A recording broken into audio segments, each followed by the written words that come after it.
Superman es un superhéroe. No, es más que eso. Es la definición misma del concepto superhéroe. No importa qué pienses vos personalmente sobre el personaje, digo, si te gusta o no. Si alguna vez viste una película de superhéroes, tuviste una charla sobre superpoderes y trajes ajustados, o disfrutaste una historieta de gente con capacidades extraordinarias, directa o indirectamente, estuviste experimentando la existencia de Superman. Superman, entonces, es un superhéroe. La máxima expresión de la fuerza del bien. Y esto debería estar más que claro. Explicarlo debería ser una obviedad, casi un insulto para la inteligencia de cualquiera. Sin embargo, durante algún tiempo pareció que hacía falta hacerlo. Ya no solo por personajes proxy inspirados en Superman, sino por versiones del mismo personaje que cobraron más popularidad de la que quizás deberían haber tenido. Ojo, a ver, yo entiendo perfectamente el atractivo de un villano todopoderoso cuya villanía represente, para colmo, la muerte total y completa de la esperanza, porque en definitiva, si el tipo más bueno del mundo puede corromperse de semejante manera, ¿qué nos queda el resto? ¿No? Las posibilidades narrativas no solo son muchas, sino que son francamente irresistibles de explorar. Pero, como sucede con todo, hay un punto de desgaste y en algún momento esta idea se empezó a volver repetitiva. Al punto de que llegó a aparecer incluso un nuevo tipo de normalidad. Y eso debería ser una señal de que algo no está bien. Algo no está bien con nosotros si la única manera que tenemos de relacionarnos con un ideal es arrastrándolo a nuestra mugre, embarrándolo con nuestras miserias y frustraciones, al punto de que termine resultando irreconocible. Bienvenidos una vez más a Tierra X, yo soy Nico Gath, y acompañando el estreno de la nueva película de Superman, quiero aprovechar para dedicar una serie de videos a explorar distintos aspectos del personaje. En esta nueva versión, otra vez nos encontramos con un Superman colorido, aparentemente noble, que pareciera venir a rescatar los valores del heroísmo que siempre lo caracterizaron. Y yo personalmente quiero resaltar el valor que creo que esto tiene en oposición a la corrupción del espíritu noble.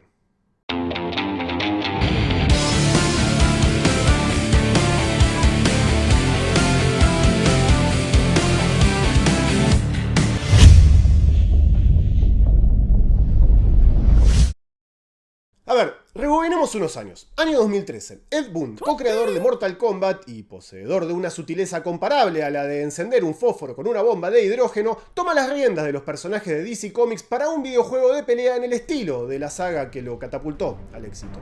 Pero una simple adaptación de los personajes que conocemos no hubiese sido suficiente para el creador de una franquicia como Mortal Kombat, así que había que darle un giro que se adaptara a su identidad. En este caso, una vuelta de tuerca oscura a personajes que fueron ideados para entretener a chicos de 10 años. Pero bueno, para ser justos, no hay tampoco mucho que reprocharle en este sentido porque no fue ni el primero ni el último en resignificar a estos personajes para un público más entrado en años como uno. Tal vez la diferencia fundamental está en el estilo, en el enfoque y sobre todo en la intención. La trama de Injustice: Gods Among Us giraba en torno a la corrupción de Superman, quien luego de la última y más macabra fechoría del Joker, termina por asesinar con sus propias manos a Lois Lane, su esposa, y a su hijo, aún en el vientre de la madre.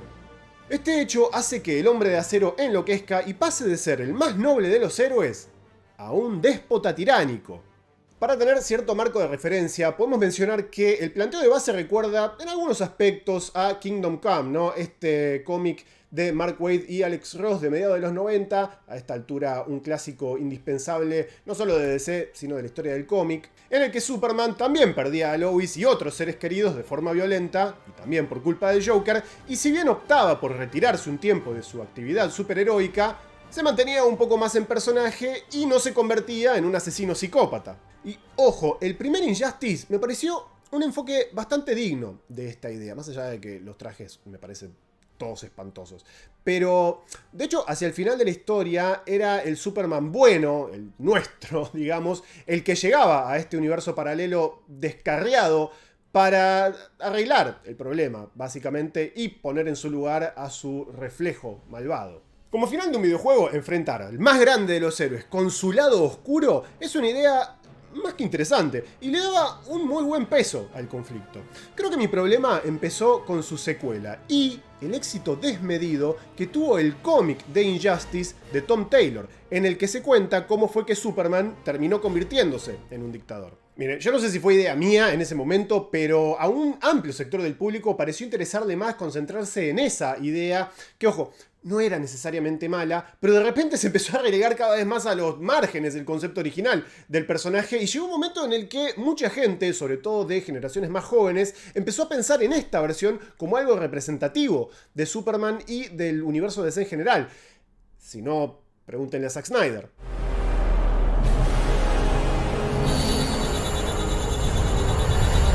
Pero está bien, hay que permitirle a la creatividad desarrollarse, a los autores expresarse, y quizás yo soy un poco rígido, y en definitiva el público tiene la libertad y el derecho de elegir lo que quiere consumir. Además, la existencia de este concepto no necesariamente implica que no vamos a volver a ver al personaje con el que crecimos como protagonista, tal vez, de su propio videojuego. ¿No? Bueno, aparentemente no, y creo que ese fue mi punto de quiebre. Cuando luego de años de hacernos especular con un nuevo videojuego del Hombre de Acero, Rocksteady nos dio una porquería que no solo no tenía como personaje principal a Superman, sino que, una vez más, lo tenía como villano. Y los protagonistas eran los que deberían haber sido los villanos. Y sí, si se lo preguntan, festejé cada segundo del estrepitoso fracaso de ese rejunte de mediocridad operativa, falta de respeto y sesgo ideológico que fue Kill the Justice League. Y lo seguiré haciendo. Salud. Hay quienes dicen que el problema de Superman es que es demasiado poderoso y por lo tanto es imposible sentirse identificado con él. Y es que los superhéroes pueden entenderse como figuras míticas y aspiracionales. Un horizonte que, por más que nunca alcancemos, nos impulsa a seguir caminando. Pero hay otra realidad inescapable, y es que, a fin de cuentas, los superhéroes dejan en evidencia todo lo peor de nosotros. Nunca vamos a ser tan rápidos, nunca vamos a ser tan fuertes, nunca vamos a ser tan nobles ni valientes. Es decir, mediante sus virtudes, exponen todas nuestras falencias. En este sentido, tal vez todos tenemos la semilla de la villanía dentro de nosotros y no podemos concebir la idea de un alma noble que escape a esa cadena que nos ata a la realidad. De repente, Lex Luthor parece menos un megalómano demente y más alguien con quien sentirse algo identificado, un alma afín, cuya impotencia y complejo de inferioridad puede imprimírsele a toda la raza humana. Quizás por eso son tantos los que optan por el término medio que encuentran en Batman, un humano supuestamente falible, pero con un equilibrio inclinado hacia el lado de la virtud.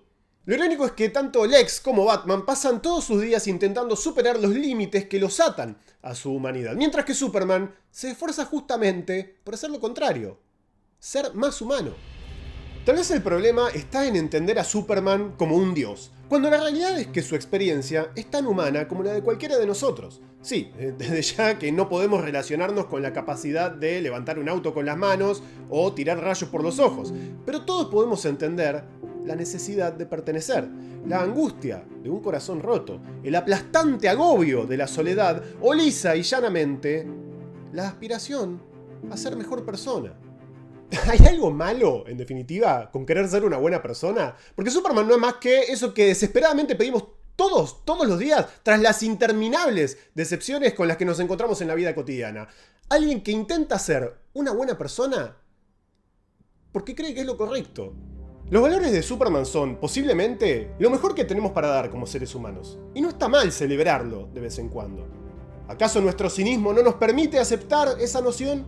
Lo que define a Superman, y en definitiva a todos los superhéroes, no son sus poderes o habilidades, sino la elección de qué hacer con ellos.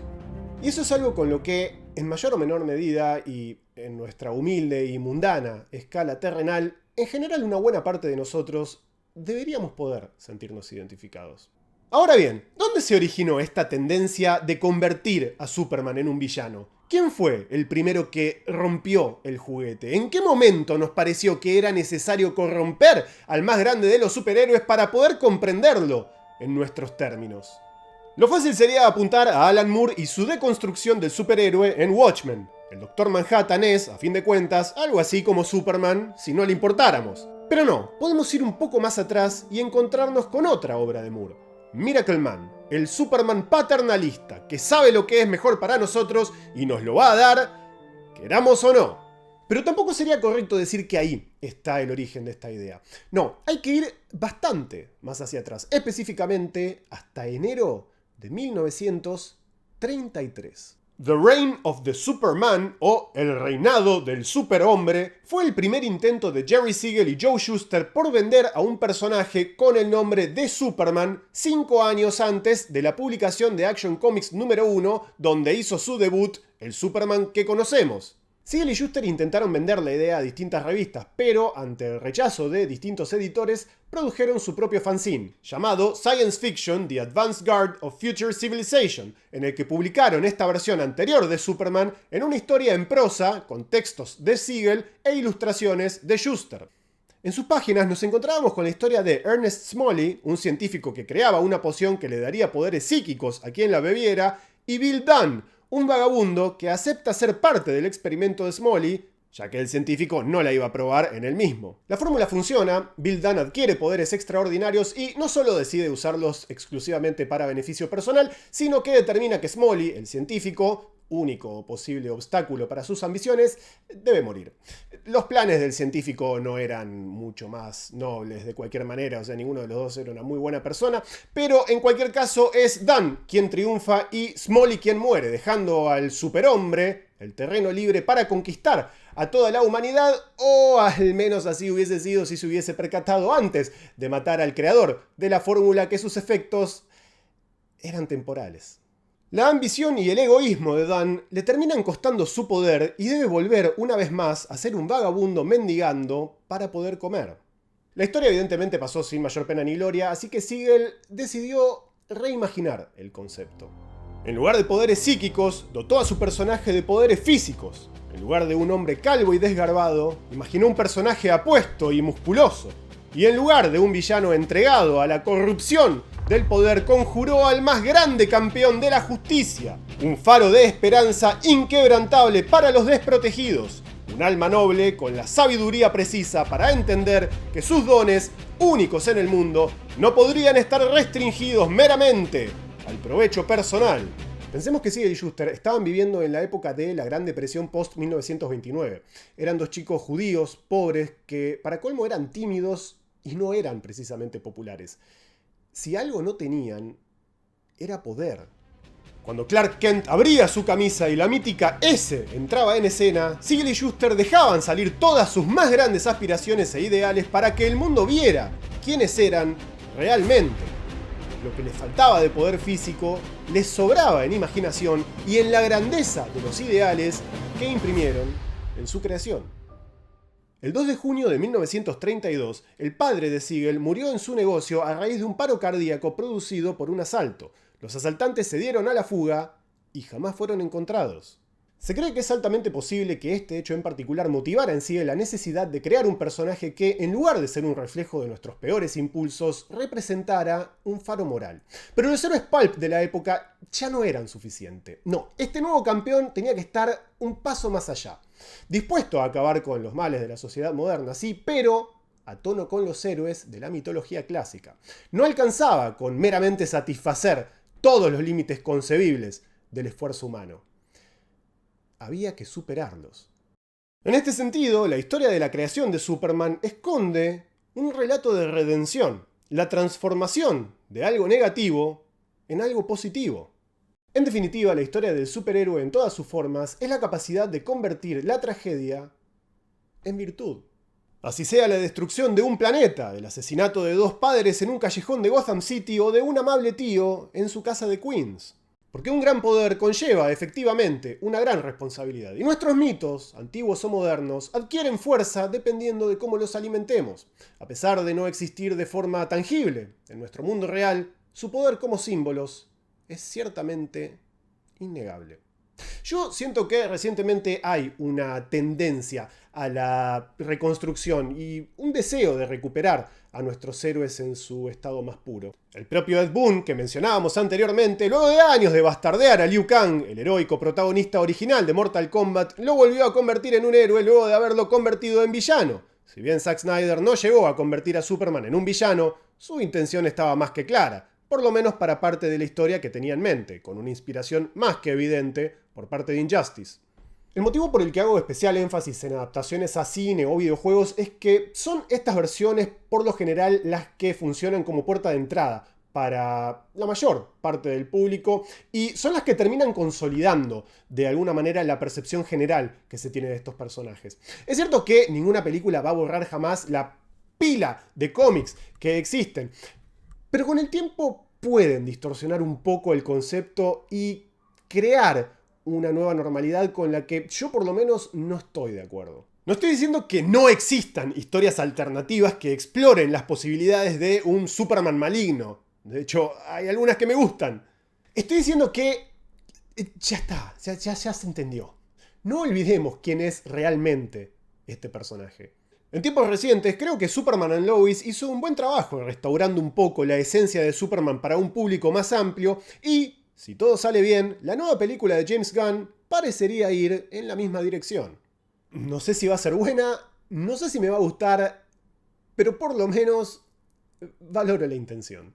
Así que los invito a que pensemos qué faceta alimentamos de estos personajes como público consumidor. ¿Queremos corromperlos para que reflejen lo peor de nosotros o permitir que nos ayuden a sacar lo mejor que tenemos dentro? Todavía estamos a tiempo de rescatar aquellos valores que nos dejaron esos dos chicos de Cleveland e incontables autores posteriores para que soñemos con que, a pesar de que el mundo nos lo quiera impedir, podemos, como mínimo, intentar ser mejores personas. Como Superman. Eso ha sido todo por hoy, espero que les haya gustado. Pueden dejar un like si así fue, pueden suscribirse al canal si aún no lo han hecho. Y déjenme en los comentarios qué opinan, me gusta leer sus opiniones, cuéntenme si les gustan este tipo de historias o si como yo ya están cansados y tienen ganas de volver a ver a los personajes en su estado más puro y clásico. Ya sin más que decir, se despide Nico Gaz y será hasta una próxima entrega de Tierra X, donde converge el multiverso.